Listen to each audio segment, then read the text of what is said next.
7:51 here, Big 550 KTRS. Stephen Roberts joins us every Monday, ABC News political analyst. Good morning, Stephen Roberts. Hey, pal.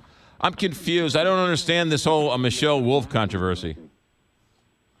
Well, look, traditionally the White House Correspondents' dinner, where she appeared over the weekend, has been kind of an equal opportunity roast, where a comedian comes and pokes fun at everybody, at the Democrats, the Republicans, the press itself, and everybody laughs together. What she did was she was so nasty to the Republicans that it was very uncomfortable for a lot of journalists to appear to be siding with the anti-Trump theme of her remarks.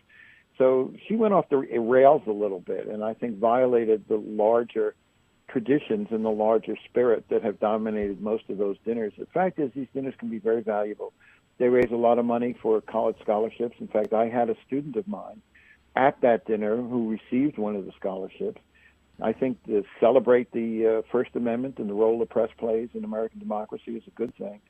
But she went off the rails a little bit. Well, we will put that aside for now. We can debate that at some other time. But Donald Trump wasn't there, was in Michigan at a campaign rally. Very deliberately. Look, as you played that clip, Donald Trump, this is nothing new about this. Donald Trump has run against the press repeatedly since he entered politics. He's the one who's called the press the most dishonest people I know. He's called them the enemy of the people. He does that for several reasons. One is because he wants to discredit all of those stories which are calling him to account. The fact is, when you look at the Pulitzer Prizes this year, or you look at the coverage of Trump in his first year and a half in office, many journalists have done an excellent job pointing out the fabrications, pointing out the inconsistencies of Trump's administration. And one way he deals with that is to discredit the people who are trying to do this investigative reporting. But the larger point is that Trump has always cast himself. I mean, it's very odd that a billionaire from the middle of Manhattan is a man of the people, but the fact is he's always cast himself as the outsider, cast himself as the person who is not part of the Washington elite.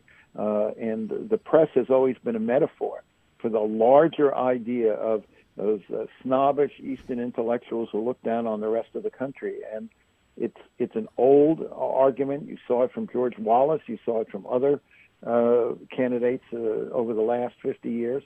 And it was very effective for Donald Trump, and he's continuing to do it because it's been effective for him. But the juxtaposition between Trump saying the media is the enemy of the state while they're holding a fundraiser in Washington, D.C. for journalism students, and a comedian, in the middle of a roast says something offensive, he was on the campaign trail saying that journalism is the enemy of the state.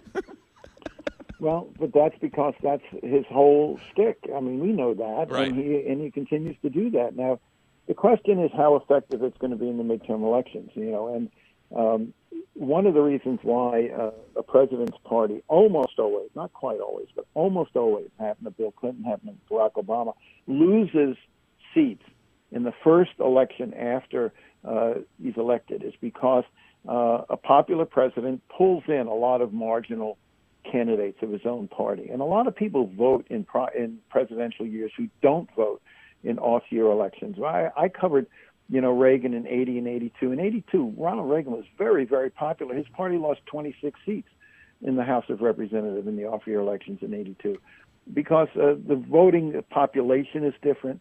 And inevitably, a president's going to pick up some scars, going to disappoint some people, not keep some promises.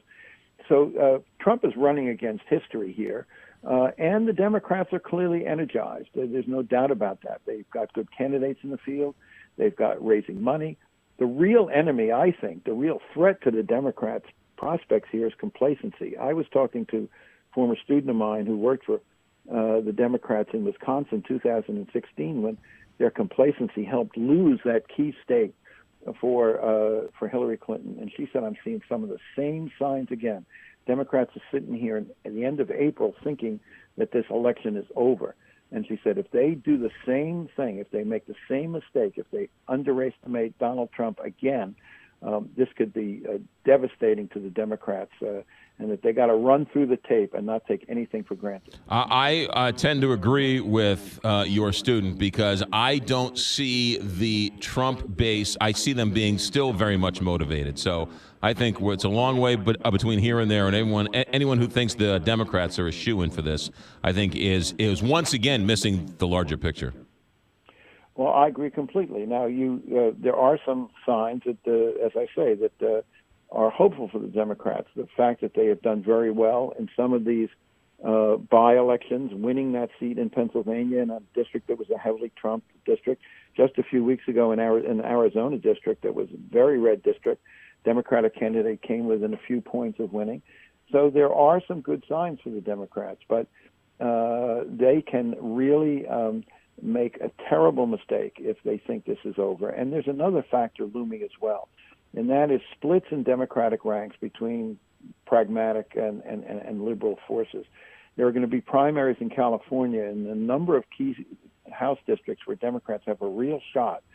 But if they wound up fighting with each other, as it's increasingly likely, if they wind up nominating candidates that are too far to the left, this could, again, be a factor that undermines their ability to retake the House. Stephen Roberts, have a good week. Thanks for your time. Okay, pal.